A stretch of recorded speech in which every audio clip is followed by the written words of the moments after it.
Hello and welcome to another edition of Across the Pitch with myself, Dave Miller, and Mike Barrera. And obviously, it's a great Thursday. The Union coming off the back of an incredible win, Mike. How are you doing?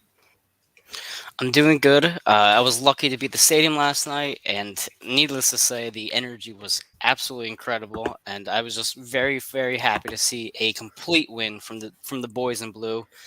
No soft 45 minutes. They played great the entire time.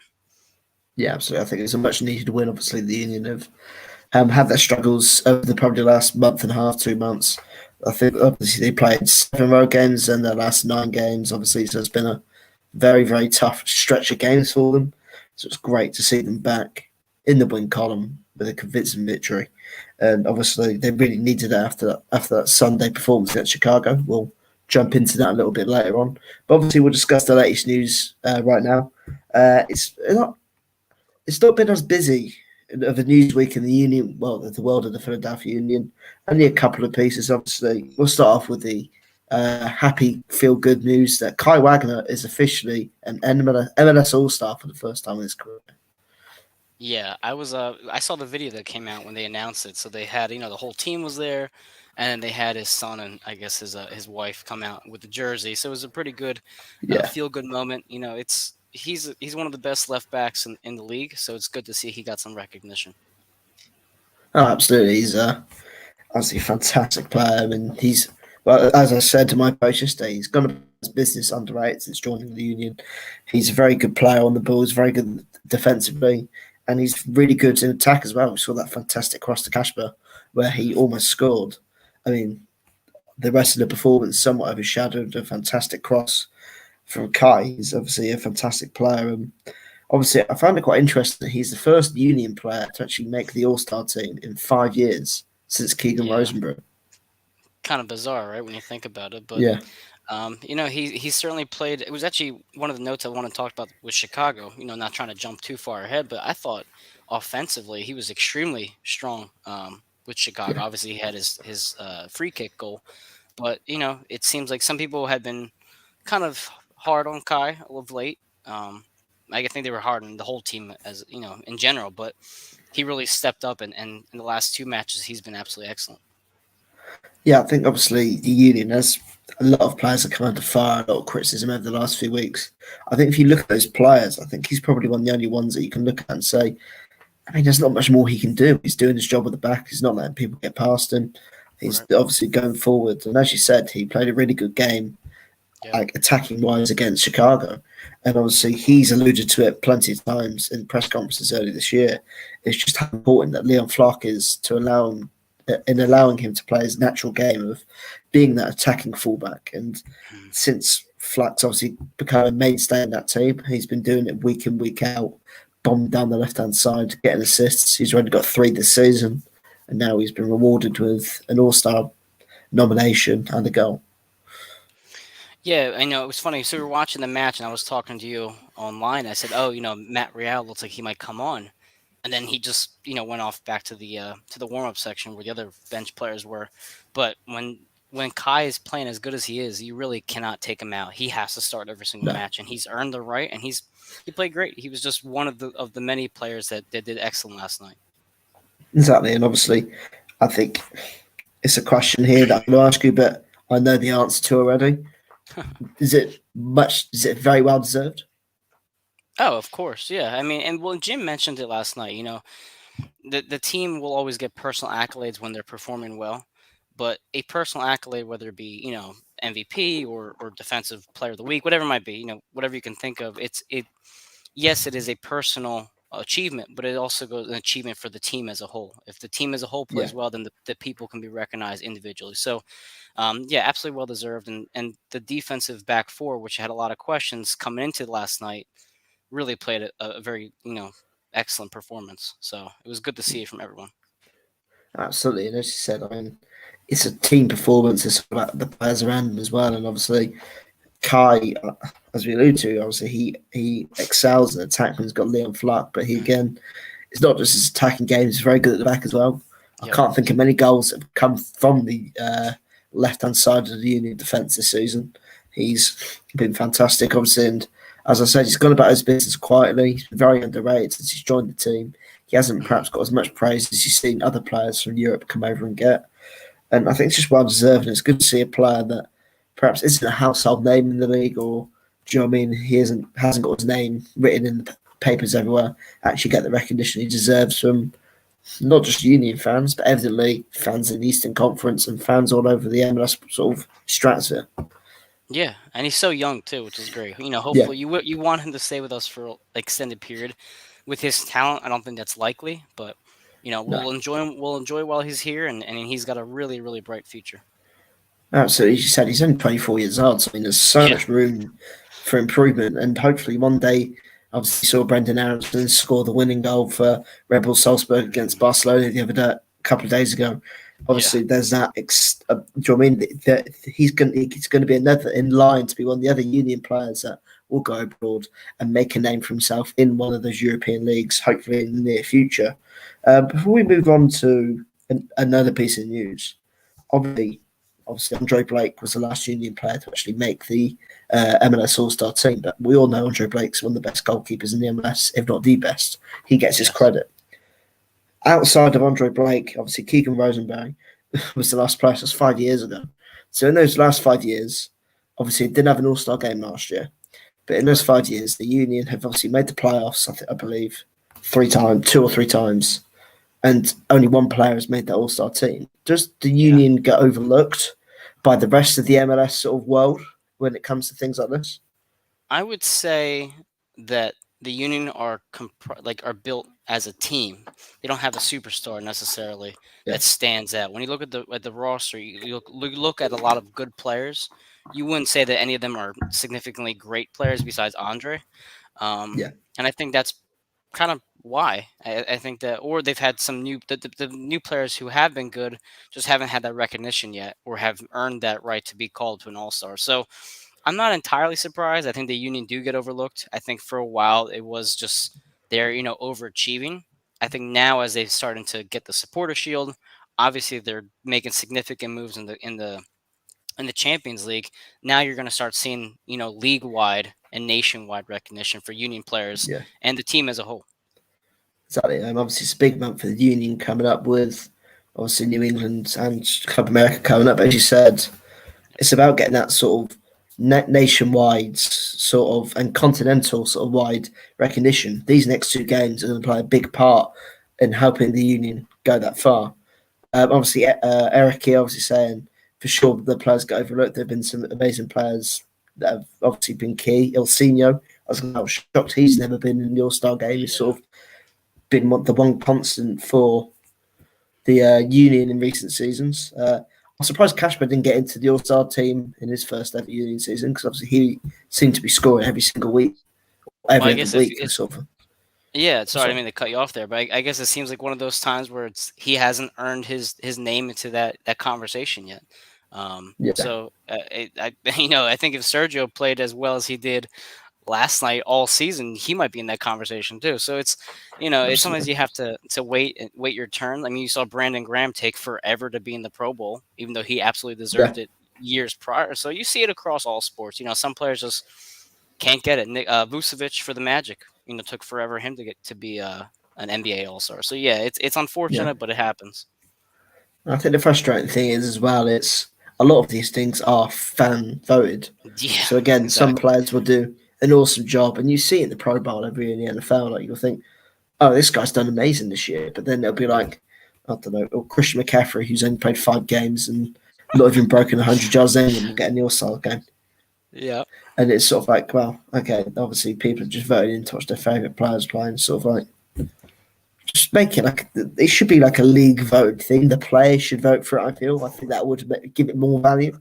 No disrespect to the fans, but I think it's something like this would need more from fellow pros than it would sort of the fans. Don't know agreed. how you look at that. Agreed. I think the casual fan will see the big names. Our producer Mike Devlin mentioned Bryce Harper as being another one. They might see that just a big name out there, like, oh, okay, yeah, I'll vote for this guy because I remember him. I see his jersey all the time. But they don't remember those unsung heroes of a roster. So I would like it to be coach and player based to give the award more, I guess, more meaning. To me Yeah, personally, I think all star selections are kind of one of the worst stats you can use to give a player's resume. There are far more important things to look at besides a Yeah, popularity contest. So you know, hopefully one day, we'll see some I change. agree. And before we move on, there's one thing that bugs me about American sports, and I hate it so much. And I think the NFL is probably the only league that does it right. Is that they do the All Star game in the middle of the season? Yeah. Why? Why? Well, I don't like it either personally. I think it's because it has maybe a good break for in between, but yet it gives you something to watch. So I know for baseball Yeah, they have it so it has some sort of importance to the playoffs. I can't remember exactly what the reason is. If somebody knows the reasoning, I forget. I think it's like home field advantage or something like that. But I haven't watched a Pro Bowl in years, and that's at the back end of the yeah, season. So and it's like also yeah, right before the uh, Super Bowl too. So it's like that in between match. yeah. It's the same weekend as stuff like the Senior Bowl and things like that, and that's probably Yep. got more importance to the upcoming months. But again, like it's just the sort of thing you have on in the background that you don't really pay attention to. I think No, I don't know. It just angers me that the fact it's middle of the season, players can risk getting injured mid-season for something that doesn't matter. like Joel Like Embiid did 2 years it, ago. Yeah, or 3 years yeah. ago, whenever it was. Yep. And then obviously the him and Simmons getting COVID Oh my because of it and gosh. missing games for the Yes. Sixers as well. Like Yep. that's just frustrating. Yeah, the It Sixers must are have been cursed so I was with the All Star game. yeah. Yeah, Sixers are curtain. Yeah, right. Obviously moving on as well. There was some interesting news that broke last week. Obviously, I think the Inquirer, Jonathan Tannenwald, broke the news that obviously, Mhm. and Jim obviously sort of announced it as well. But Jonathan Tannenwald obviously gave a bit more information and a bit more insight into the news that Jamiro Montero is likely on his way out of the union, going to go somewhere in Europe, I believe. It appears to be for personal reasons, so we don't really want to get into that too much. Obviously, I think again it's personal. We should be judging the person for making a no. It's not a business decision; it's a family and personal decision. So, Right. but how big of a loss is that for the union? Just to lose a player of that importance, that Well, quality. it's big. I mean, I don't know how far back your Union recollection goes, but Vincent Aguirre was one of those players who was on the team and then they went back home abruptly. People are comparing it to that. I can see why. It was a significant part of the puzzle that kind of was removed from us without any real like on the pitch concerns. But it's huge. I mean. Um, I don't think Jamiro has been excellent this year. I thought at times that's So, because Jim put him at the 10 rather than the 8, so it's not entirely his fault. But he's creative. He's obviously he works his ass off every single week, and he can make very difficult plays look very simple. So it's yeah, on the other hand, it gives you one less concern for the crowd in midfield, one less player to worry about. You can give opportunities to other players. So it's a tough one. Miro had a lot of skill sets that really could have benefited his team, especially against Club America in about a week. yeah. I know, as you said, obviously he's a player that makes a good thing, or the hard things look easy, and he Yep. does so much for the team, not just on the ball, off the ball. His work rate. He's such a cog to the machine that has gotten the union to where they are today. And I think it's going to be, I think obviously, hopefully, most people understand why he's gone. I think it's going to be a sad day to see a guy that has essentially brought a lot of history, has made a lot of history in this team. He's somewhat Yeah. become a cult hero for what he's done. And as you said, he makes a good thing, he makes the hard things look easy. And even Yeah. when he plays poorly, it's usually still a decent performance from Miro. He does still contribute even when he's not playing back like well. And I think that's what they're going to miss from that midfield. Obviously, players like Martinez and Bedoya, if they don't play well, they don't play well. They make a negative Right. impact. Montero will still do something to help have a positive impact on the game. And he also gives the defense a constant concern the entire match. If Bedoya plays Yeah, poorly, then he's going to be he's not going to be as tracked as Miro would be. Because he can just turn it on any second. And there are many games where Jameer is the best player on the pitch for both teams. So, yeah, it's unfortunate. It does seem to be family based. It seems to be like he hasn't seen his family in a while. It's along those lines. Jim has been absolutely shut his mouth about it. He doesn't want to talk about it. He's been told not yeah, to talk about it. So it's very hush hush around the union organization, and we'll see what comes of it. There's no exactly. real strong inkling of where he's going to go right now, besides maybe a couple No, teams that yeah. have come up. Obviously, I think it seems like Europe's going to be the destination for him. Yeah. Obviously, he spent a bit of his early career in Netherlands, so maybe a team there. But I mean, obviously, how do the Union go about replacing a player of his importance? Do they have to then dip back into the transfer market, or do they say we don't? We've okay, that's money we can stick in our back pocket for a rainy day. We've got two lads here, and Jack McGlynn and Quinn Sullivan, who can do a job. Do they look at it that way, or Yeah, sure. You could. You could say if this is their chance to make that opportunity come around. You do have Bueno coming. He still yeah, has some visa issues to sort through, so he's not currently with the roster. But you have a lot of options, as you saw last night with this team. And now, one of the biggest things that you have with Jamiro being gone is now there's no longer a question about Gazdeck. You know where he's yeah, going to play every single night. He's not going to be shifted yeah, to the 8 or to the forward position. And he's played, I think, the 10 now, 2 or 3 matches in a row. And yeah, he's starting. You can see the comfortability is starting to take yeah. place with him. So it's it's one of those things where it's obviously unfortunate you don't want to see someone leave of his caliber, but there is a silver lining to this in terms of Gazdag's positioning, as well as having Flock more consistently on the left side. There's a lot of good things that you can kind of take from this. Absolutely. I mean, as you said, there's some positives. Obviously, you know what sort of players will be playing. There's sort of more comfortability in knowing who's going to play where. But I guess it does damage the sort of squad depth. You lose a quality like that. I guess obviously when those sort of problems are good problems to have when you think, oh, do I start Mira? Do I start Gazdag? So I think that's going to be. I think it's obviously a catch-22 for the Union where obviously perhaps it gives Jim a bit more peace of mind, a bit more decisiveness. But then again, do they now the Union have to think? Do they then spend that money to go get another player of his caliber or of his quality Well, to improve? I'm sorry, I didn't mean to cut you off there, but That does. there have been rumors of Davo coming in. It's weird Yeah, because if you go to bet on the game for the anytime goal scorer, he's in the options for anytime goal scorer, which isn't.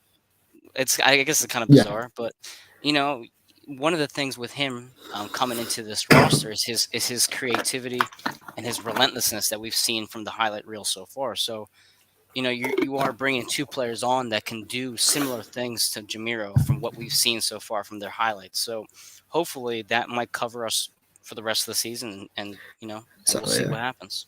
So it happens exactly. And obviously, one final part before we look at the Chicago game and do a quick review on that. Yep. How worried are you about this team burning out? I'm worried about Bedoya burning out 100%. I thought he played very well last night. I was actually very impressed Yeah, with Bedoya. Um, he had a couple moments, I believe, in the Miami game that and correct me if I'm wrong, maybe it was Orlando, where he looked a little bit uh, more of his old self. I think it was Miami, yeah, but last night was easily his best performance. I mean, he yeah, played excellent, and I was just hoping, okay, you see Sullivan warming up, you see McGlynn coming up, just get him off the pitch and call it a day. yeah. But I think maybe Flock going down might have kind of mixed it up a bit. But yeah, how about you? What do you think about the burnout rate for this team? I'm worried. I mean, not just for Bedoya, but for a lot of those players who obviously who play outfield. I mean, I can't think of another team in the MLS that doesn't rotate their squads as little as Union does. I think if you look at like the changes this year or the amount of players that Union have started in games, it has to be in the bottom 2 or 3 teams in terms of like making changes, sort of different starting 11s. They probably must have had the most consistent starting 11 or starting 12, 13 players this season. Yeah, I mean the back four has been basically consistent aside from the Chicago Fire Yeah, game and maybe one other match. They have yeah, played every single minute for the most part, and they don't get subbed out either. Obviously, defensive players aren't no, really subbed out to begin with. Besides Ilsinho coming on from Mbiza, which was still one of my favorite moments of the year. But yeah, it's concerning. Now, Jim has mentioned Finley. Having earned minutes in practice, and maybe this is the match against New England where we finally see him. I would like to see yeah, either Jack or Glessons take a seat for one match and absolutely, yeah. and see what he can do. Um, because they can't go to Mexico exhausted. They just can't. No, I mean it's not even just Mexico. It's obviously looking forward. I mean, obviously Yeah, they've had their mini break, and they've still come out looking a bit tired, a bit ragged, a bit. I mean, and obviously there's still a long way in the season to go. They've obviously said they've got to go yeah. to Mexico. We're Some of only these halfway players are through the looking season. tired. Hmm. Yeah, only half the season. And I mean, obviously the MLS is no sort of. It's not a league for mugs. It's obviously it's a league you have to be very fit in, and these players are showing Yeah. how fit and how they can be. But I mean, how how long do you go until people's people's not don't start to shut down, but these start to wear out. You can't work at the same level you once did because of the amount of effort you've had to put in early games. You haven't been rested. You haven't been because either playing Sunday or Saturday, weekend, midweek a lot as well. It's just no This break for the schedule's been brutal. I mean, yeah, it's nice as a fan to see your team playing so consistently, but it kind of sucks for them. They had three consecutive games right before they took their trip to Mexico. If it was just the yeah, two games, I feel I'd be more comfortable with it. But Jim has mentioned the importance of the CCL match and how that is the priority right now. But he also said as soon as he got done that we're not just gonna give up on these MLS matches. We're still gonna make them a priority. So yeah, this is a if the CONCACAF Champions League was not going on right now, you would be like, this is a top match for this team against New England. But yeah. now you're like, do we really No, want to make this a top match, or just kind of put out our a good 11 and get a road point? yeah. Try and get a point. I mean, Just park the bus. it's a difficult time. Yeah, park the bus, get out there, get a point. It's a tough time. It's a very tough. I'm concerned. I think if he doesn't start to rotate players soon, players are going to start to burn out. They're not going to be perhaps as effective as they were earlier in the season. I don't know if something's wrong with Cash, but obviously we mentioned he can go games without being involved and he'll score goals. But he just hasn't, Yeah, even he hasn't the same player as he has, I think, since probably maybe a Chicago game. I He's would been like. scoring goals, but he's been sort of a ghost in games. Yeah, yeah. I would say that Casper is one of the least likely people to ever get subbed off.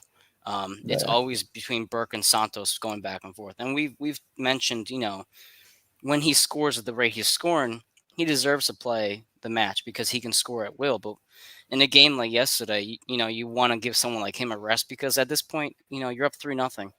This is now a defensive game for you. You want to just hold a lead. You don't have to worry about scoring two more goals. You already have a three-goal yeah. lead. Actually, speaking of the New England game, real quick, Gill won't be playing. Based off, I see on SB Nation was 1 day ago. He has a sports hernia. So, if you want to transition Oh, into really? Chicago, and then we'll kind of catch up to the Gill game. Um, Yeah, absolutely. Yeah, I so, think they're what were perfect. your thoughts on Chicago so far? Uh, a very frustrating result. Obviously, I mean, Jim tried to sound as upbeat as possible in the presser and sort of like, we played well. I'm going to take the positives, not negatives. Yeah. But I mean, if the Union want to be a top team this year, they want to contend. That's a game where they have to show a killer instincts and they have to kill Chicago off when they're vulnerable. When they've got 10 men, that's the games that if you're going to be competitive throughout the season, you have to kill that game off.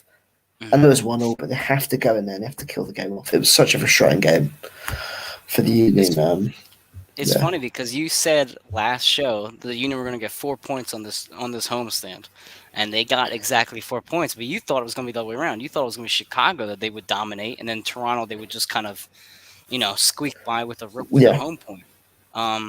But every single person in that interview and the press conference said they felt empty. It was an empty feeling yeah, because it was. I mean, you go up a man for what, like 55 minutes. You have plenty of yeah. time to score a second goal. And they look timid. I was actually talking to Jonathan Tannewell yesterday night, and he was mentioning how Burke seemed like he was just out of position for a lot of the second half. And when the crosses were coming in, they really weren't finding anybody in where he was No, supposed to be. So there was a lot going on with the offense. Yeah, you can have 25 shots, at net, but if none of them are on target or you're not getting any real no, chances, then what damage are you really doing? Um, nothing. Yeah, it was one that left a lot of fans with a bad taste in their mouth. Yeah, agreed. And I think obviously a lot of people are probably looking at, oh, Chicago didn't play well, but I think that the first thing I said in my post game tweet was that's a fantastic Chicago Fire performance Yeah. for how well they stood and they were resolute for 100 minutes. 55 minutes. They stopped the Union for much of the game. You could argue without the red card, the Union could end up losing that 2-3-1 because Chicago looked dangerous on the counter attack. And well, obviously looking at their goal again, obviously another slow start, a goal down within about 4 minutes. Poor Yeah. defending to allow not just one cross but a second cross to come in with no pressure, and then a free header from the wing back to get in unrecognised to head home. It was just that sort of goal. I feel like summed up all the issues the Union have had defensively, and perhaps as a whole over the last 3-4 weeks. Yeah, if I remember correctly, I believe Mbaizo was the one who had the issue with defending that header. But you're right. It seemed like everything that we had been worried about happened all within that first half. Poor passing, Mm, slow start, poor man marking, and that is going to be a problem. If we don't fix it. I mean, yeah, we had a nice match against Toronto, but if you're not able to do this week in and week out, then what promise do you have entering a playoff or entering the CONCACAF Champions League? It was yeah, pretty disheartening, to say the very least. Yeah. no, it was. Yeah, I mean, it was just such a frustrating. I mean, just the whole manner of the goal, people switching off, Hmm. not being alert, not. It was just so sloppy. It wasn't good at all. And obviously, in the lead up to the Union goal, uh, it was like literally a matter of chaos. Obviously, Burke Hmm. was through. He thought, here we go. Here's the equaliser. Yep. Collided straight into the Chicago goalkeeper, and then out of nowhere, VAR comes in. Everyone thinks it's a penalty. It's a free kick on the edge of the box, and it's a red card. Do you think it's a red card? They said, I saw the post from, I think it was the Union, or one of the Union pages that we follow, that it was obstructing the obvious goal scoring chance. So they said it was a red. I guess, excuse me, similar to what we saw with the Red Bulls and Freeze. It was kind of that, just Yeah, blocking the last ditch effort. Um, I'm glad that it was a red card because I feel like it would have been a red card for the Union. Over the past years, we always get screwed by the refs. Eventually, we yeah, saw it yesterday, and we'll get on that as well. But the Kai Wagner goal. So lately, this past year or so, you've seen players laying down behind the wall as like a yeah, barricade. You know, if Fabian Herber's former Union player had just laid still, the ball would have hit his head and not had yeah. been scored a goal. But you see him sit up at the very last second and goes right underneath the wall. So, what did you think of the goal from the MLS All Star? Uh, I mean, obviously, I think obviously get under the wall to be smart enough to go underneath the wall and actually get the ball back. And that was a decent free kick. It was quite Oh, it was central. It was great. obviously I think it was very central. So I think the keeper obviously was expecting it to be blocked. You could sort of Agreed. see his action sort of fell down the ground. But I mean, again, he hit it very strongly, hit it fiercely. I mean, hit it so hard. The guy lying down was too afraid to stay there. So I mean, He probably would have had a concussion after that kick because yeah, it was so well struck.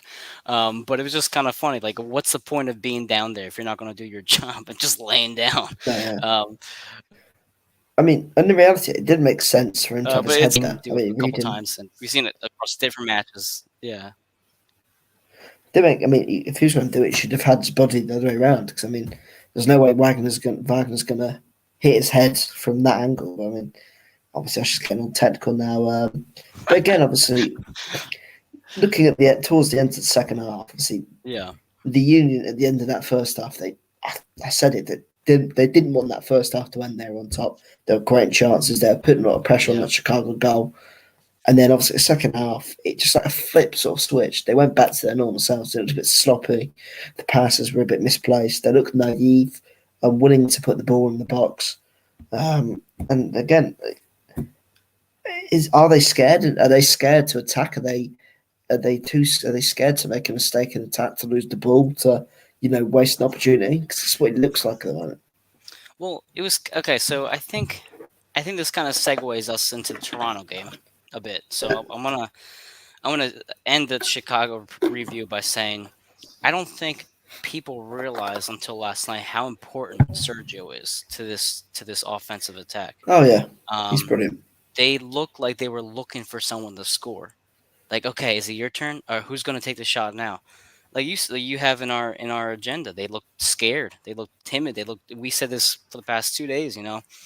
It looked like they weren't confident at all. Um, Yeah, and it shouldn't just rely on Sergio Santos to be there to be confident. Corey Burke needs to show up. We saw Jose yeah, Martinez, who I hate when he shoots a goal or shoots at the goal, have a spectacular shot at net and it almost went in. Um, yeah, you needed more of that. You needed someone to just say, "I'm going to score. I'm going to take a shot, and if whatever yeah, happens, happens." And he just didn't. Like Tannenwald said, Corey Burke out of position. It wasn't. It just wasn't clicking in that yeah. final third there. I mean, again, as you said, like, they get the ball near the box on the right hand side. You think, okay, great, put a cross in the box. They Yep. wouldn't. They go forward or they go sideways. Okay, put the ball in the box. There's it. You have 3 minutes left. Just get the ball in the box. No, we're going to pass it that way. We're going to do this as an issue. It's like, just put the ball in the box. There's so many players in there, and they eventually Yeah. would, and it was just. And then eventually they'd do it, and then Chicago would have got their men back, and they'd have reinforced. Made sure they had everyone marking people. It would have meant nothing. And I mean, obviously, I think Klesner's put in a couple of crosses against Chicago, and then obviously you saw that incredible ball he put in yesterday. Yeah. I don't know whose header it was, but he put in a fantastic ball. Like he managed to curl it around everyone and get it on someone's head. I mean, Yeah. No. Glasnost. I mean, Glessons, it's funny because you go to the Super Park and every time he touches the ball, you still hear people shoot. Like he has such a yeah, dangerous foot. And as we saw from yesterday with his ability to score off a set piece, he is a massive target in there. And he had a pretty nifty header. He did like 360 with the back of his head and knocked it into the net. But yeah, that came from Gazdag's perfect placement as well. So it was it yeah. was. I mean, I guess we'll transition to Toronto now. Before the match started, what were your initial thoughts or concerns before it even began? Don't concede early. Actually, do something in attack. Take the initiative on it in attack. And they showed that really early. I mean, obviously, Elliot had that shot from long range, which Yeah, three forced the minutes keeper in. into a save. Yep. And they started with the initiative. Obviously, Casper had that header from the great cross from Carr. They started off looking like a team that wanted to win. They were there. They wanted to win that game. Um, so Yeah. Eric so just says, Eric. just win. For the love of God, please just Yeah, win. I mean, I'm with you there, Eric. Again, obviously, they came out with a 3-0 win. Goals from Glesnes. Gazdag finally got his first goal.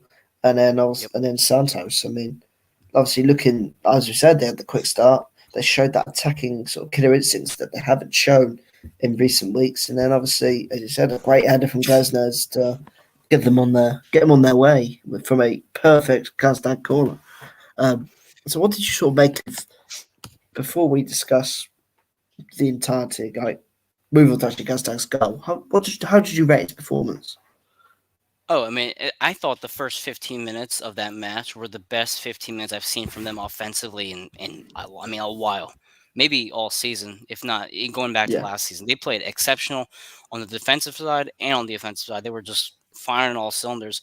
Um, but how many times do you see a team, and this is just, soccer or football in general, you see a team dominating, dominating, dominating, and then a fluke mistake happens and boom, they're down 1-0. You saw it against Chicago. I mean, we weren't playing terrible against yeah, Chicago, but then boom, we lose a man, and now it's 1-0. So um, it was just a complete start to the game, which was what I thought was an A++.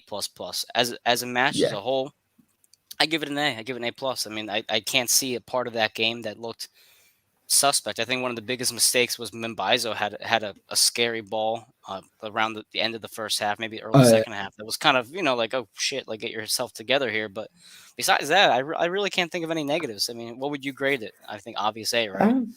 yeah, I think yeah, obviously it can't. be anything below an A. It was it was a complete professional performance. Yeah. They were on fire in the first half, and the message was clear in the second half, which was hold on to what we got and don't risk anything. Don't risk losing this game from here.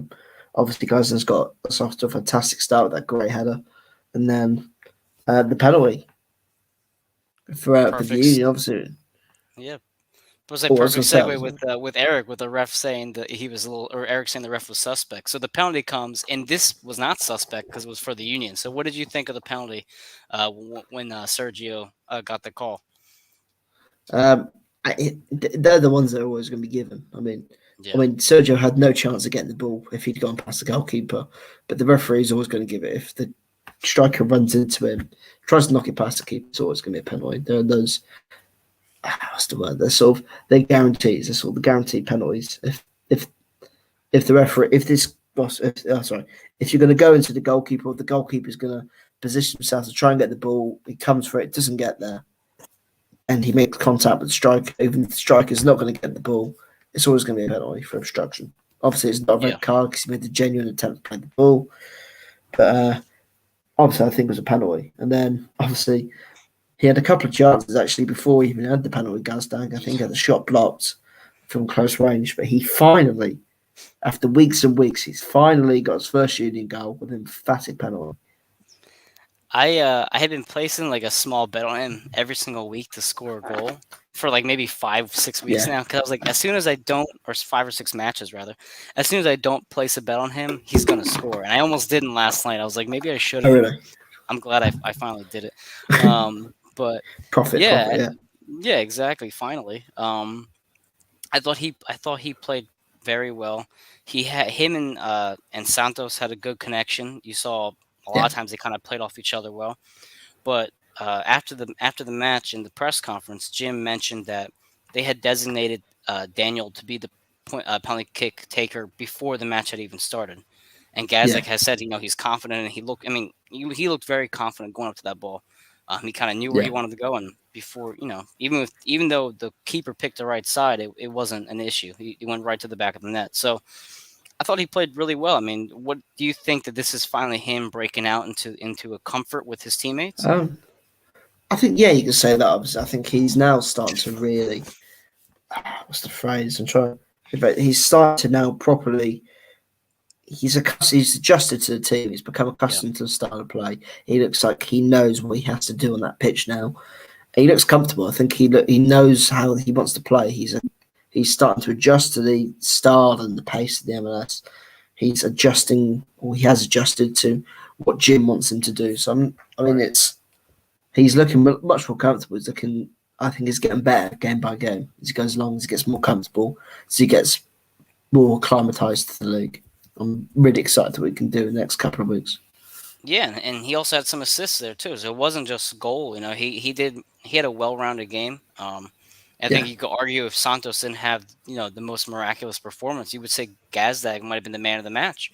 And yeah, I thought he deserved to be number two in that conversation. I thought he was excellent. And absolutely. I cannot wait to see him play against Mexico, because I don't, who knows what he can do with more familiarity, with more time. This is Yeah, what I expected from him coming in. This finally we got to see what we expected. absolutely. And as you said, obviously Sergio was fantastic in that first Oh, half yesterday. He seemed to be everywhere. He so was good. absolutely everywhere, creating chances, causing havoc, using his pace. And I think, as I keep saying, and if this team just has a bit of pace, which Sergio does, they can cause so much problems in the attack because Yeah, teams won't know how to. Teams can't deal with it sometimes. Like if you have that bit of pace to go alongside your big striker, teams have to not only deal with the big guy, they have to deal with the small, quick guy who's going to run them around as well. I think it adds something different, adds a different dimension for the Union on the counter attack. We saw it against the DC United where they can play the long ball over the top. They can just go route one straight away and hmm, say, okay, Sergio can get us up the field here. Even if he doesn't get the ball and they have to put out for a throw, he can use his pace to get us high up the pitch and perhaps get us out of a sticky situation. He's done that a few times this year, and his pace was caused so many issues yesterday, and he got a well-deserved goal. Uh, yeah, Obviously, I think I said to you was a fantastic run to have positioned himself in between the two defenders Yes. to go like marked and just to literally go straight through on goal. I thought as soon as he was in, I thought he scored. It's 3-0, game over, and a lovely finish with his left foot.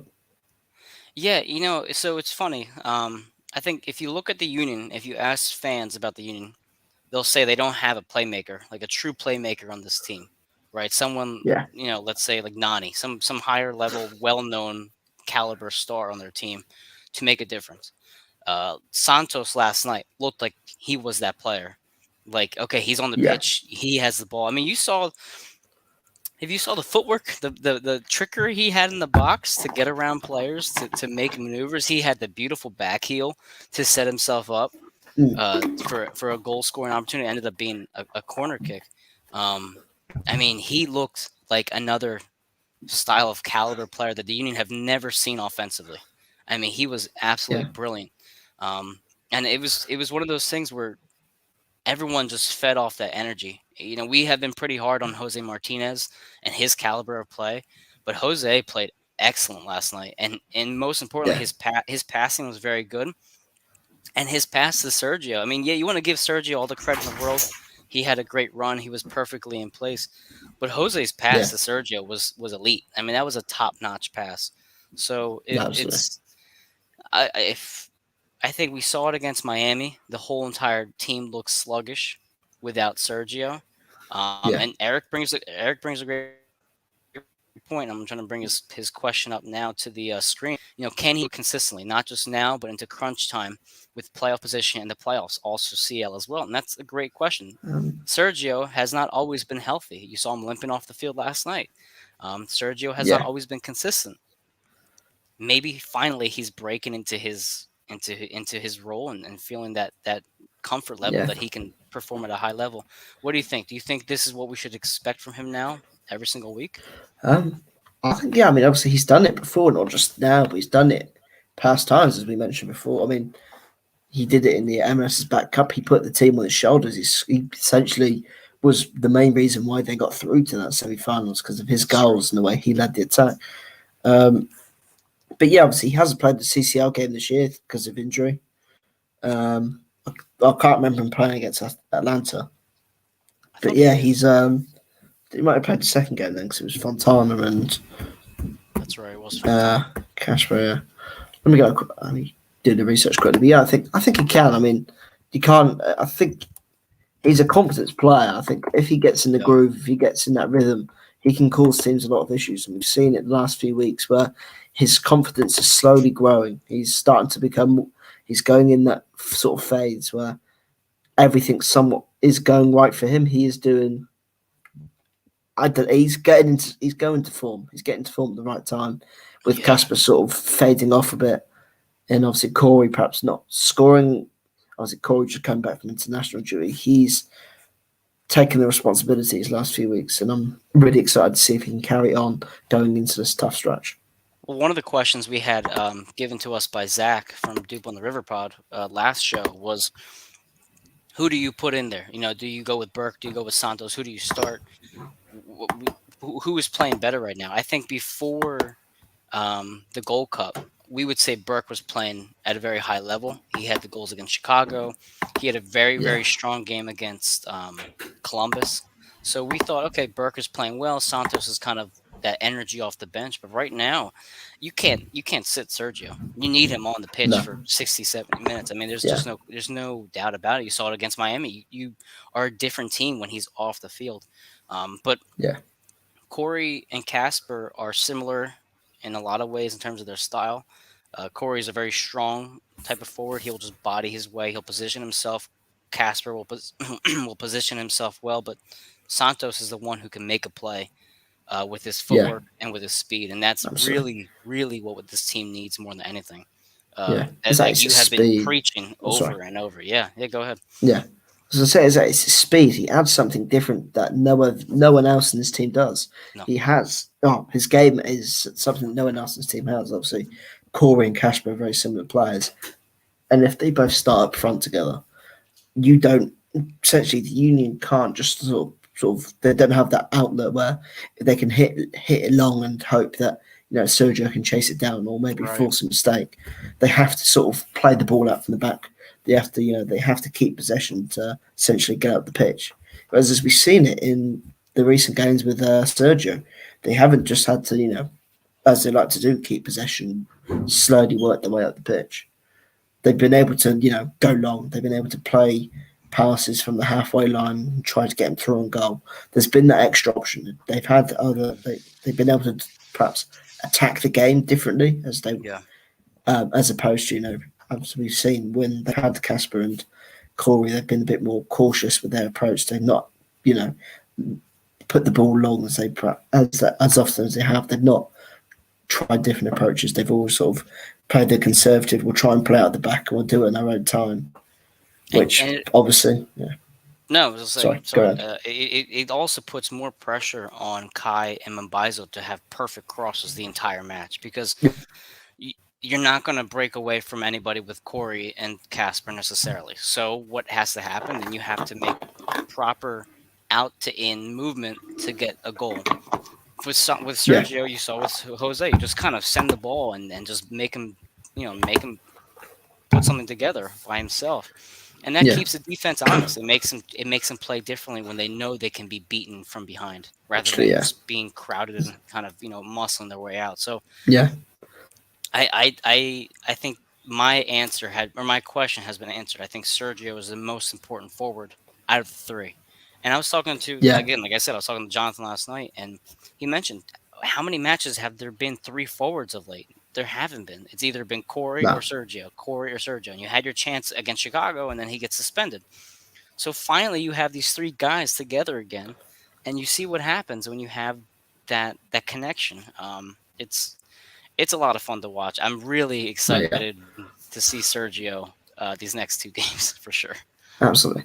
It's gonna be a big week for him. But as you said, Yeah. he can do it in his zone. He can make something up nothing. Which, Yes. if you look at the other two Union forwards, they can't do. I mean, we've seen it with Casper. He gets isolated up front. Of course, you can't take him off, say, if you're chasing a game or if you're defending him, because he's a lump. Someone big's gonna have to mark him. But you look at Casper, if he gets the ball on the halfway line on the zone, he's not gonna turn and run another 30 yards and get you high up the pitch, or No. he's gonna keep it simple. He's either gonna lose the ball if he tries that or keeps it simple. Whereas Sergio, you think, okay, he's got the ball. If he can just turn now, he's in. If he can beat the guy, he's Yeah. in, or he'll go on an amazing run. No one else in this team has that sort of ability or that pace or that dribbling ability to do so. And that's why he's so important to this attack, and why Yeah. when he's been on the pitch, the Union attack has looked so successful. Yeah. Jim mentioned it might be one of the best performances he's ever seen from Sergio, which I mean, Yeah, considering the games he's had as a Union player, that speaks volumes. I mean, he was dominant last night, absolutely dominant in yeah, every sense of the word, and I was blown away. I mean, I was not surprised because I know Sergio can be that type of player, but I was surprised how long he yeah, played that good for. It wasn't just a couple minutes. He played well for a long stretch of that match. yeah. He was awesome. And then obviously, as well, we look at the second half, it was a good, professional, solid performance from the Union. They kept their shape. They were pretty solid defensively. They didn't take many risks. They just made sure they had that lead. They didn't put it at risk. And obviously it was a penalty, which I Yeah. think everyone will agree that it wasn't a penalty. I would It say appears yeah. no, I'm yeah, I sorry. was about to say no. One of the funniest moments of last night was I asked Jim about Jack Elliott. I said, Jack played great. I think he had an excellent performance, and he was talking highly about Elliott as he always does. And right as he got done answering my question, he said, "Wait, hold on." He's like, "By the way, this penalty kick," he said it was the worst call he's ever seen in sports, not just in soccer, Yeah, in sports. So it was one of those things where I think, yeah, as Eric just said, what penalty? You're right, it wasn't a penalty. It was essentially Laria, his left foot, if I remember correctly, hit the back of Elliott's leg, which yeah. caused him to fall. It was awful. What did you think of the whole episode that happened with that call? I mean, it's a weird one. That's the reason why VAR has actually been put in the game to sort of get Yeah, rid of these sort of calls. So it's very frustrating to see. It actually, obviously, be upheld and go ahead. And also, it was I guess he bought the penalty essentially. I mean, it was a smart piece. I mean, I'm not, I'm not going to say, I'm not saying it was a penalty. I'm not saying that Right. at all. But it was a smart piece of play from him to, It was, you yeah. know, buy the penalty, go down at the right time when there was contact to sort of get the penalty. But obviously, Andre Blake was equal to the actual spot kick and got down to it and managed to push it away. Yeah, I would say the stadium erupted louder on that play than maybe two of the goals that occurred. Yeah, It was just like a uproar because it was like you are not beating us tonight in any possible way. You are not going to have a moment tonight. Um, yeah, and I try to ask Kai the same kind of question. I say, Jim just mentioned how terrible of a call it is. Can you share any of your thoughts or any of your reaction to it? And he was pretty textbook with his answer. He said, I'm not trying to be critical here. I thought it was, this. He explained the play in detail. He's like, I think we all can agree it wasn't the best call. But then he said, you know what? At the same time, I'm happy that it happened because it gave Andre a chance to do something and get himself involved into the match. So, which I agree with. I mean, Andre was kind of yeah. quiet most of the match. So, I mean, yeah, second quiet game in a row. yeah, for the most part, which is great, which is what you want to see. Yeah, and it was sort of like his welcome back sort of thing after Yeah. the Gold Cup. He's now got involved. He's made a big play, so I mean, hopefully he can take that on into a game where I'm 95% sure he'll be incredibly busy. Uh-huh. This week, this Sunday, he gets New England, who are who obviously are top of the Eastern Conference. They're on absolute fire right now. So they play New England Revolution. They're 5 games unbeaten after last night's nil draw. Hmm. Uh, so again, 5 unbeaten. They're a very good run of form here, and then obviously the game earlier in the season, I believe that you were at. Hmm. Yep, I was there. They, They tied it late. yeah, Hmm. the game Tied late ended with 1-1. Casper. So New England, yeah. Yep. New England scored, I believe, at the 85th minute, and then Casper scored a couple of minutes later to Yes. get the point. Will you take that again on Sunday? Yeah, I mean, I think. Oh God, it's one of those matches that you just want to get your subs on for a majority and get everybody healthy. And the reality is that you're likely not going to win the first seed in the East. I mean, they're just too far ahead of everybody. I think they're like 9 points Yeah, ahead of Orlando, if I'm correct. I mean, I'll check it now. Um, my concern now is the second seed and being above Nashville. That is what I want to yeah, avoid. Is I want to make sure that yeah, if Nashville and Philly ever have to play, it's in Subaru Park. yeah. But I mean, it will, like I mentioned at the beginning of the show, Gill is not going to be there. So no, maybe this is a game that we can steal. I mean, I think the Union are going to be confident. I don't think they want to go out of there with a loss. I think they want to get in there, at least get a road point. So I yeah, mean, expect a tough outing from them. I don't think they're going to lay down before Mexico. no, yeah, absolutely. I think they need to get a good result and not only just you know push them at the push them at the table a bit. Help their plan of pursuit. And as you said, uh, Eric says just put the whole Union 2 yeah, squad in and just forget the first team roster. I mean, it would have probably been. I mean, they'd probably been better off sort of like splitting the time and being like, obviously you'd play Andre for all the games, but then being like, okay, screw it, we'll play this half. They'll play this half of the first, like the main team, and this half of the subs against Toronto. We'll play this half and this half against New England, which may have worked. People would have got rests in. Um, Obviously, we're going off a bit off topic there, but I think they need to make changes. They need to make some changes, get some fresh legs in there, give other players rest.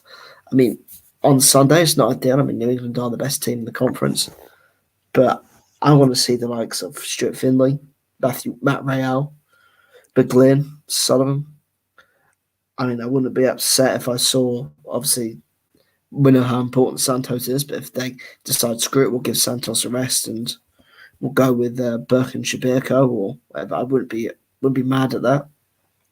I No, also want to I make wouldn't sure be that mad. they go with a clean but go into that Club America game, which is the biggest game in this team's history, with a clean bill of health, ready and prepared. Yeah, I agree. I think Sergio in particular, with how well he's playing right now, you have to make his health a priority. Because, like I said, he's had health issues before. He gets dinged up, right as he gets taken off the pitch yesterday. He gets dinged up, and that is what happens with a player like Sergio style. He's a rough and tough player. He will body somebody up. He'll make contact. He Yeah, will get physical, which of course results in injuries at times too. I mean, granted, some of them weren't always because of contact, but if you play Sergio 30 minutes just to kind of give him some some time out there, yeah, that's fine. Let Burke be the yeah. starter. I wouldn't mind seeing Castro. Casper maybe taken off for Sullivan or Paxton, or can mix something up a little bit. You have a question on your agenda. What's the score prediction? I'm gonna just answer that question right now. I think 1-1 is ideal. That is an Yeah, I absolute think ideal score. yeah, get in there with the get in there, get a point, get the hell back out there. Um, as we said, obviously we've covered the fact that they need to rest players for ahead of not just the game next Thursday, but for the rest of the season as well. Some of these players need a rest. I mean, Bedoya 35, whatever he is. He's in footballing terms, he's an old man. Yeah, Players like that's that true. don't last at this sort of level for the amount of games that they're going to play. But as you said, I'll take a 1-1 draw. I mean, don't want to be negative, but I think they'll lose, Yeah, I think so too. especially if they make changes. With the one on CCL, I think Jim will look at it as we'll just get minutes in the tank. We'll just look to work on things, get in there. If we get a point, fantastic. If we manage to get anything more than that, more than the bonus. Um, obviously, but moving on to that match, Yep. um, obviously it's a very late game next week. Obviously, 10:30 p.m. US Eastern Time. It's gonna be Well, morning for around you, then, buddy. yeah, Yeah, sun's gonna be coming around up in 3 England. a.m. Around 3 a.m. for me, man. It's gonna be a late one. But obviously, we might do something special for the game. Whether Yeah, it's like whether we do a live stream during the game or we do a pre-game show, whatever, something like that. Obviously, we'll come up with it during the week and we'll make sure to promote it. But how are you feeling, Mike? Obviously, I'm not just about the game. Not about the game though. I mean, take the game away, but as a fan, as a supporter, as a guy that has, been with this team for the last 7, 8 years, how will this night be for you as a fan, as a I'm guy that's terrified. watched the team? I'm Yeah, terrified, Dave. I'm absolutely so okay. So I saw a Facebook post for myself a couple days ago. I had actually went to my first ever Union game in 2012. I didn't realize how yeah. long I've It's actually been 9 years. following them. So 9 years I've been either watching them or attending the games. Um, and I was at the Open Cup loss for Seattle against Seattle and against Sporting Kansas City. Obviously I watched them get embarrassed by Houston in the Open Cup final. So we've seen this team, you know, collapse when it mattered most. Even last season, you had beaten New England how many times? 6 times, and Yeah, they come in and you lose to them. So it's one of those things where a lot of people last year were pretty, um, I guess, unfulfilled. They said, great, we won the Supporter Shield, but we only went one round of the playoffs, and we didn't even make it past yeah, to the second round. So I'm I'm very very scared. I would not be surprised if they lost 3-0. I wouldn't be yeah, surprised if they lost 1-0. If you just come out of there with a point, that is absolutely a win across the board, because then they have to come here yeah, and figure it out. But Jim mentioned it last night in the press conference. He said, I watched Club America the other day. He says it is going to be a challenge, and he yeah. said it with a bit of a smirk, a bit of like, yeah, they're Bring it on. really freaking good, yeah. So I mean, what do you, as a newer Union fan, what's your build up to this? um, I think. I mean, obviously, it's a big game. I think, uh, as I keep reiterating, it's probably the biggest game in the team's history. I don't think there's Yo, easy. any other way going about it. Not even the fact of what the game is. It's a CONCACAF Champions League semi-final. It's the fact they're playing Club America. I don't know. It's the fact they're going to one of the most prestigious clubs in the world.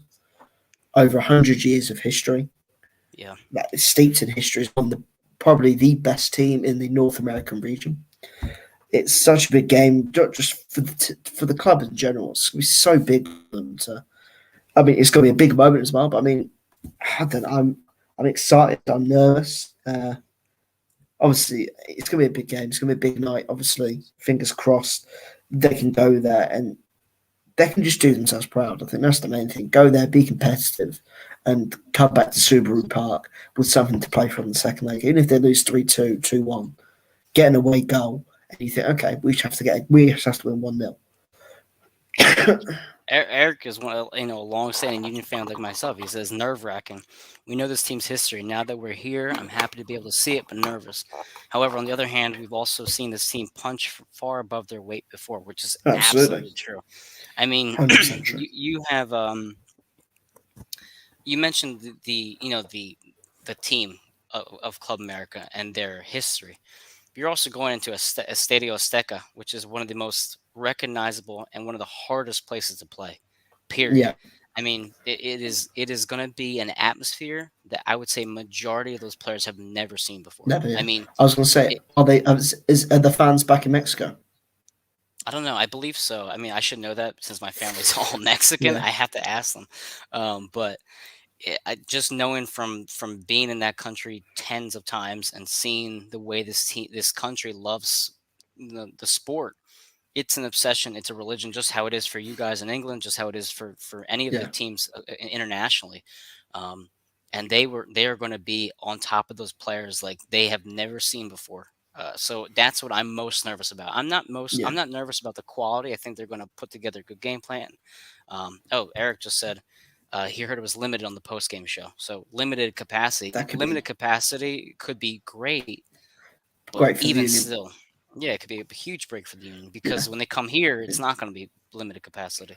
No, Um, exactly. Still be limited. I was going to say still be limited capacity, but then for the Union as well, like it might perhaps be more of a familiar sort of thing. Obviously, going to a game with 20, 30,000 fans as opposed to going into a Stadium Azteca filled to the brim, 75, 80,000 supporters 87,000. booing, whistling, Yeah. heckling all over them. Do you know what I mean, that would be an environment I doubt any of them have ever played in before. So it's apart from probably Ali Badoy, who's played in France, who's played for the US men's national team. But it's going to be such a big game. And obviously for you as well, I want to go back to you obviously quickly. And as a Right. fan, I mean, when they step out on that field, when they go out and line up for the game, will there be that sense of pride, that sense of Yes. emotion, like, oh, Yes. that we've done it, we've made it, we are here, It's funny we've because been through the shit. Yeah.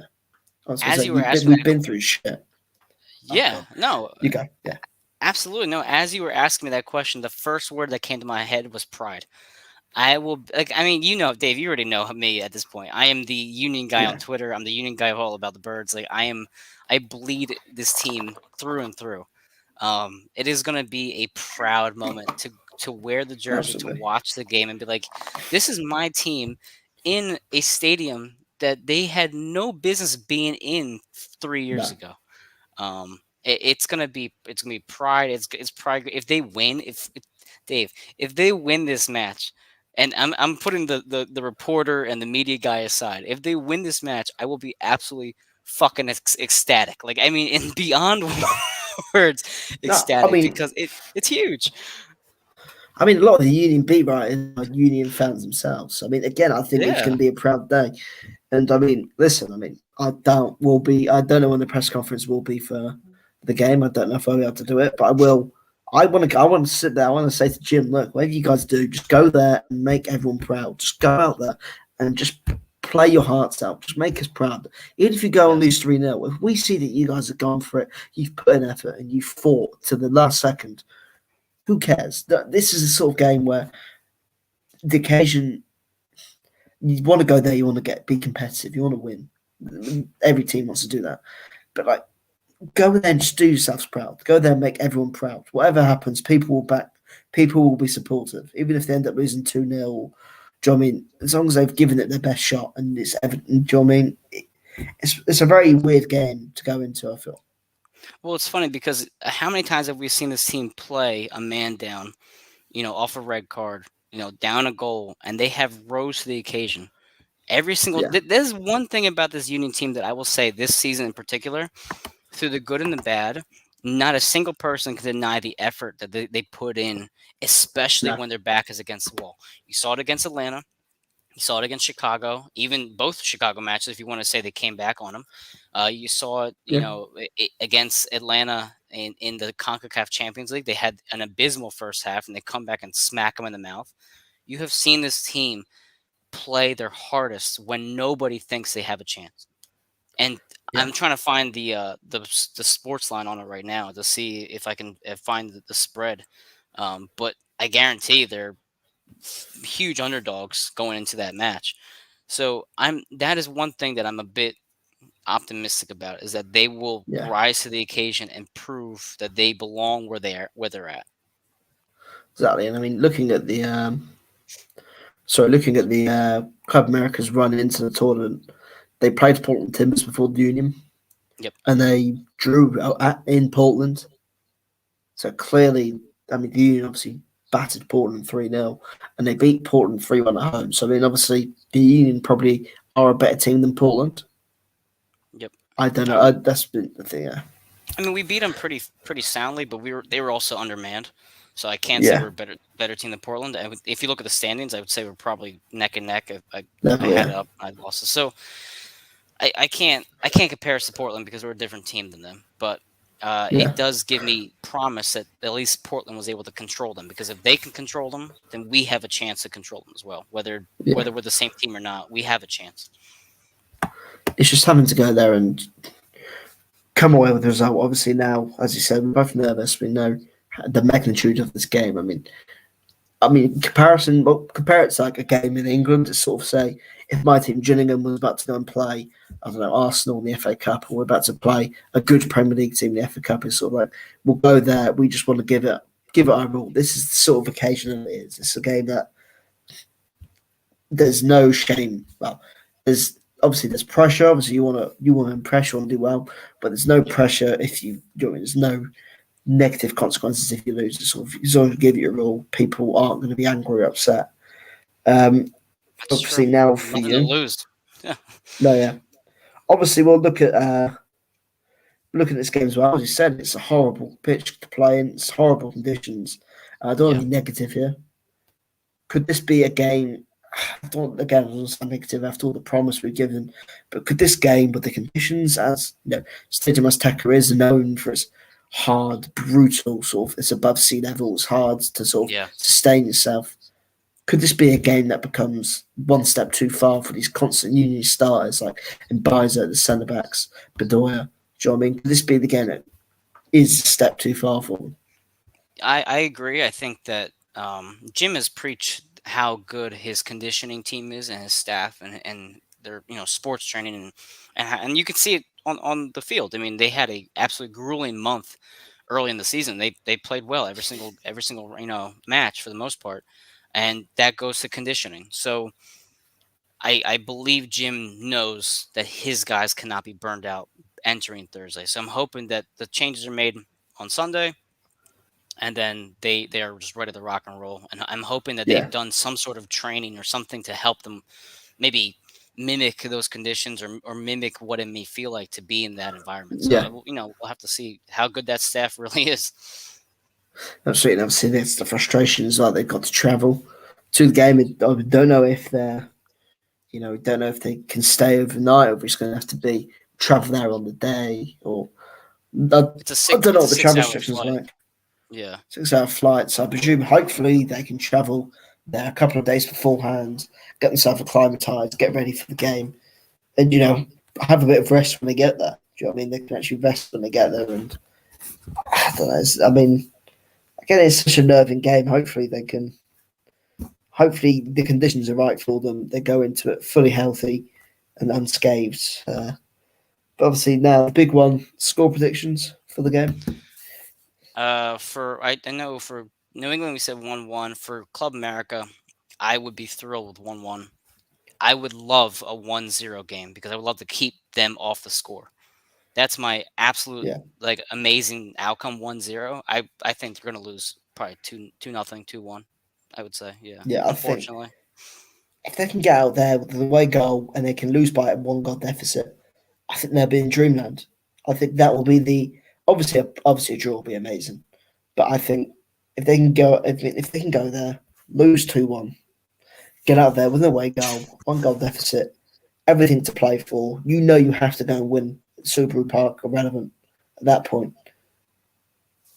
Just go there. If they can get there with the one, just get the away goal, play for the 1 goal deficit. If they get that, Yeah, they can just go to Subaru Park and they can slam the hammer down on them early, try and finish them off like against Toronto. That should be the aim. agreed. If they can do that, that should be the game plan. But again, if they come out of the game with a draw, even better. Even better. But Right. the game And I plan, yeah, sorry. yeah, I'm sorry, I didn't mean to cut you off. I was just looking at the odds right now. They don't have any on the site that I'm looking at right now, so it doesn't look like the odds are out yet. As soon as I see it, I'm putting money on the Union just for the hell of Yeah, it. But yeah, you're right. If they can come out with that with a draw, then everything is in your court, and it is up to you now. Now the pressure's on yeah, you. Now it's like, yeah, let's see how good this team really is because yeah, you go to Mexico, nothing to lose. You come back home and you have a chance to make the final against in the CONCACAF Champions final. Yeah, then yeah, now every all eyes are on you across multiple exactly. countries. Exactly. And you come in, and you come back, and again, if they have the opportunity to come back to Philadelphia, needing just a goal to win 1-0, and you go through in away goals, or again, you just win and you go through. That's the dream scenario. Just go in there, put the hammer on them. You get Sergio, and you have Casper up front, you have Gazdag trying to run the show. If they can have all that going for them, Yeah, it could. I mean, there's so much potential if they can do that. Obviously, if they go there and they lose 3-4-0 or 4-1 and sort of the game's over, then the then second match doesn't mean much at all. it doesn't mean much. Again, I Yeah, mean, even if they do, then you still look at it with the output of we'll go put the hammer on them because if we get an early goal or two, then it gets squeaky bum time. Then we only need a goal and we're through because of away goals, or we lose 3-0. We need 1 goal and go extra time. Then exactly. I mean, obviously, I think the home game they have to obviously, unless they're winning, obviously, unless they somehow, I mean, we're not, unless they somehow go there and they shit out a 1-0 win and they come out there and you think, okay, the ball's in our court. Maybe we do be a bit more cautious now. But I mean, if the Union have to win the game, go put the hammer on them. That's the scenario. That should be the game plan. Yeah, Uh, that is, I think that's all we can really say. I think. agreed. But we're gonna segue off to the close of the show. Before we do our advertisements and our sponsors, there is some news in the across the pitch family. Mike Devlin, who I want to have join us in a second, he is our producer. He has been Big there. Mike. He is, Mike. What's up? What's up, Mike guys? Devlin is been working with All About the Birds now for a little while, and he produces Yeah, our show. He does a lot of great sports content, but he is no longer going to be producing our show as of, I guess, next week. It'll be up to me and Dave not to mess it up. so yeah, the reason why is because Mike is going back to his yearly routine of coaching. So we wanted to bring you on, Mike, to say thank you and to just hear thank you. about Yeah, what your plans are for coaching, what your team's all about. Yeah, I mean, thanks for having me on, guys. We've done some good things over here the past couple of weeks. It's been fun. absolutely, man. As you guys know, I'm not the biggest soccer guy, but I've enjoyed sitting here listening to you guys, learn a little bit. Couldn't name a single player on the team before I started doing this, but I'm learning. I'm learning. You might get me to watch a game soon enough, but There you go. That's yeah. we just got to turn one person into a fan. That's Yeah, it. It has to be Mike Devlin. yeah. Mike Devlin next Thursday. Yeah, right. So wait, Mike. So you're coach at Ursinus, right? Yeah, I coach football at Ursinus. I'm a defensive back coach. It'll be my first year here, and we start up our summer camp next week. So I'm looking forward to that. What does that entail basically? Week for the players and for you guys and on the staff. Anybody that plays college football or is around that, I mean, it's 24/7 for 3 weeks. Like I'm leaving my house at 6 in the morning. I'm getting home at 10 at night. Like it's an all day thing. You're up there, but I mean, it's where the team gets built. You Yeah. you get closer with your guys, and I'm looking forward to it. It's been a long Yeah, time without football for me. So I Yeah. can Now, imagine. go Sorry, I ahead, Dave. was going to say, is this your first year, obviously, coaching the team? this is my fifth year coaching, but it'll be my first year Oh, up right. there. And cool. last year would have been my first, but our season got canceled, as many did because of COVID and all that. So Yeah. it's been a long year. Yeah, for sure. And now, in terms of, I guess, your location, is it going to be at the campus, or do you guys go off site to a secluded place like the Eagles used to do with Lehigh? Nah, everything's on campus. It's usually just like the fall athletes all report. Like it's usually August 10th, like soccer, Yeah. football, all the fall sports, and everybody's got their own camp, and then everybody gets back on campus like when school starts. So for them, 3 weeks where it's pretty much all athletes, it's all sports the whole time. That's Yeah. awesome. So as I say, have you met any of the players yet? Obviously, you're the assistant defensive backs coach. Have you perhaps had any meetings or spoken to any of the players yet?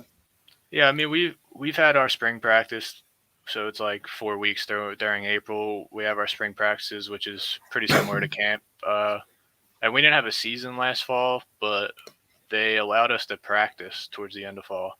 So we've been with these guys for a year. So That's good. we're just ready to actually play It's football. awesome. Do you think Yeah. that will have any advantage to you guys since you have at least some familiarity before you kind of transition to the season? Yeah, we're gonna be a younger group now. Unfortunately, lost some seniors that didn't have their senior year last year, which That's it's a tough. shame. Yeah, Yeah. Yeah. like For sure. at the bigger like Division 1 schools, I mean they're giving everybody an extra year, but Yeah. they all got scholarships there, and at a D3 school we don't have scholarships, so it's these kids aren't going to pay $30,000 to go to another year of school, just to play football. So it's unfortunate for them guys, but we're looking forward to this season with a bunch of young guys. I Yeah. can imagine that. Or I go was ahead, going to Dave. say, what's the aim for you guys this year? Is it, I don't know, are you pushing on for, I don't know if there's playoffs? My Division 3 knowledge isn't great. Is you guys pushing on to, make the playoffs so there is a playoffs, or is it just getting used to the competition and build towards next year? So Division 3 is it's the same as Division 1. Realistically, we we got our conference that we play. We play everybody in the conference, and it gets seeded out that way. And there's a champion, and then champion automatically goes to like the national playoffs, which it's bigger than like the Division 1 where there's 4 teams, or it's gonna be 8 now or whatever it is. But Thank God. there's a good amount of teams across the country, and I mean our goal is to win the conference. It's always gonna be the goal. Awesome. That's awesome. Love it. Is there And is there obviously no for way you we guys, can watch you guys? Or yeah, sorry, Dave. Is there no way we can like watch you or follow your team at all? Yeah, I mean See how you guys are doing. on the Ursinus College athletics page every week it's streamed live each game, so you Awesome. can watch it awesome. online. So tune in if you guys want to see. That's awesome. I was going to say, what sort of teams do you play in the conference? Are they all local, or is it sort of quite spaced out? Or I mean it's about as local as it can be. We play like Johns Hopkins, we play Muhlenberg, teams like that. I mean they're like 2-3 hours away, most of them. It's pretty much as local as it can be, I guess. Eric is mentioning if you guys play King College at all? We don't play Kings. We did not. Well, then I guess you're safe there, Eric. Yeah, that's awesome. Well, I mean, I know you'll still be writing occasionally for the website. You've been doing some I think Phillies and Eagles stuff of late. So I'm assuming you'll keep writing and then hopefully Yeah, sharing some of your sinus work. yeah, for sure. I got some things in the works coming out next couple of weeks, so that's awesome. be on the lookout for that. I'm gonna keep writing throughout camp. I'll have some free time, kill some time. We're all about the birds. Yeah, Love it. I hear you, man. I was going to say, before we go into the ads, is there any guys that, obviously the local guys like Mike and the guys with the page all around the birds, perhaps, keep an eye out for this year? Not maybe just, that could potentially, make a big wave and could get the attention of a D2 school or. Not necessarily. It doesn't. I mean, our guys are there. They're not looking to move elsewhere, really. I mean, D2 athletes, D3 athletes are kind of similar. It's just about the quality of education with some of the schools. Like, what do you want to do? Okay. Like, if you're not going to a Division 1 school, it's most likely like, what do I want to major in? Does this school have my major? That type of thing. Yeah. Okay. And football is kind of a secondary type thing. Oh, fair enough. That's cool then. I mean, obviously, obviously the professionalism's still there, but then I guess there's more of the fun aspect. You know what I mean? Like having fun, and obviously we want winning, but having fun whilst doing so as well. If you know what I mean? For sure, for sure. You're not. There's no point in doing it if you're not having fun. Yeah, That's for sure. that's awesome.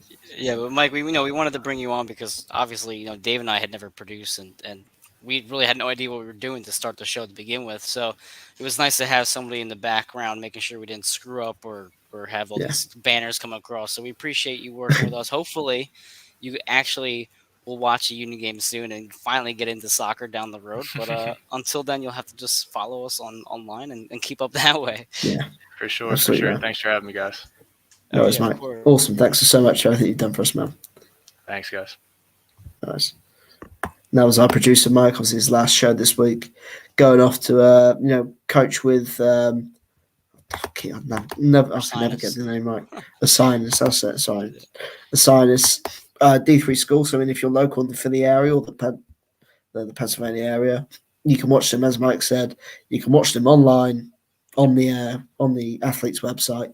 So again, if you have an interest of the local teams, you know exactly where to watch.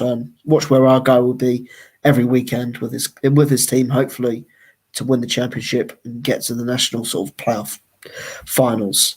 But that's obviously we have to get paid. We have to get some form of revenue. So with Manscaped, with our first one, I don't know if we've got the video from Manscaped. Yeah, I'll play at the end.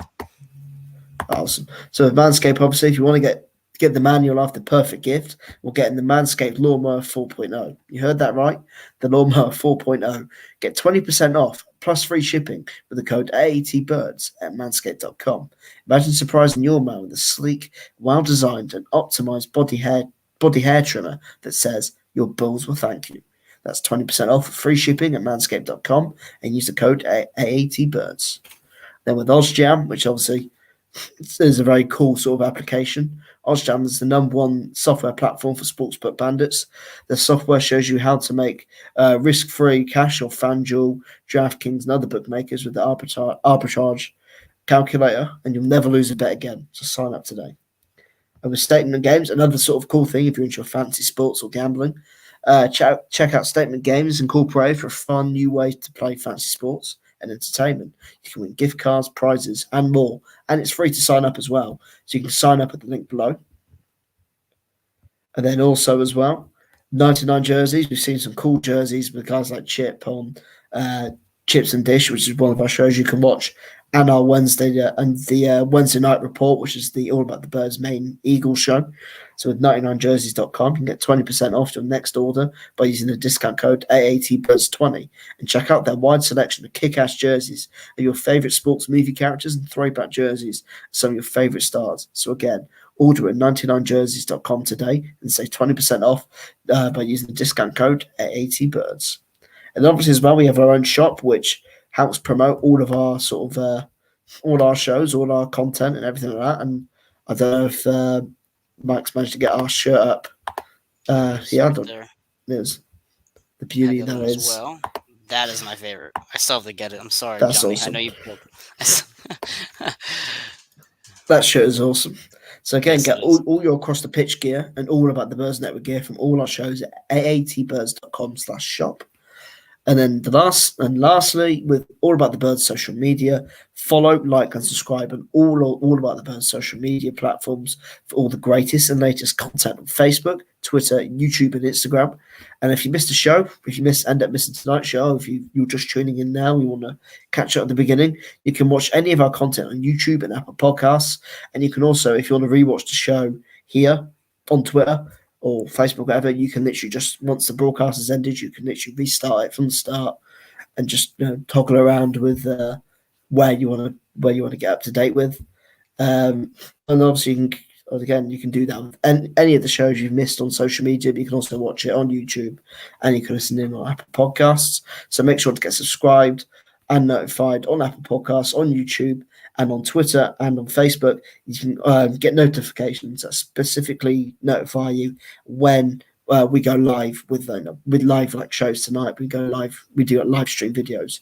So again, subscribe to us, get notified, and leave us a review on all our fantastic content shows on the website. And obviously all our podcasts. Thank you guys for listening, and we'll hopefully see you next week with a Club America CONCACAF Champions League special. Oh man, Dupe, I can't wait. Union. Dupe. Go Union. And check Dupe, out this and up the commercial from Jewels. Manscaped. Yeah. And up the The Olympics, Euros, baseball, major championships, and concerts are all in this summer. You know what isn't? A wild and hairy bush. Tame your pubes with help from our friends at Manscaped, the leaders in below-the-waist grooming. Their 4th-generation performance package includes the brand new Lawnmower 4.0. If an athlete treats their body like royalty, why not treat your pubes like Olympic gold? Fellas, do right by your balls and join the 2 million men worldwide who trust Manscaped by going to manscaped.com with the code AATBirds. The world is starting to open, and the Performance Package 4.0 from Manscaped is here to help you get ready. Inside, you'll find their Lawnmower 4.0 trimmer, Weed Whacker ear and nose hair trimmer, Crop Preserver ball deodorant, Crop Reviver toner, plus 2 free gifts, Performance Boxer briefs, and the Shed travel bag. Talk about a world-class dismount into a post-quarantine world. This package is the perfect package for your package and peak performance in whatever sport you desire. The brand new Lawnmower 4.0 is here to take the podium. This 4th-generation trimmer features a cutting-edge ceramic blade to help reduce grooming accidents thanks to their advanced skin-safe technology. The Lawnmower 4.0 has a 7,000 RPM motor, a new multi-function on-off switch can engage a travel lock, and gives you the ability to turn the 4000K LED spotlight on and off when needed a more precise shave. Did I mention this trimmer is waterproof too? Michael Phelps is drooling just thinking about the possibilities. This package also comes with the Weed Whacker to chop your worst weeds up top in both your nose and ear. This tool is a lock to take home gold in the biathlon.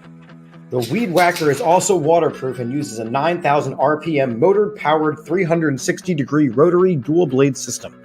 This nose and ear hair trimmer provides proprietary skin-safe technology, which helps prevent nicks, snags, and tugs in those delicate holes. After trimming your pubes, show them some sportsmanship with Manscaped's liquid formulations. The Crop Preserver ball deodorant and Crop Reviver ball toner are the key to feeling victorious this year. Manscaped also threw in 2 free gifts in their Performance Package 4.0, the Manscaped Boxers and the Shed Travel Bag. Get 20% off and free shipping with the code AATBirds at manscaped.com. That's 20% off and free shipping with the code AATBirds at manscaped.com. Achieve pubic glory this year with Manscaped.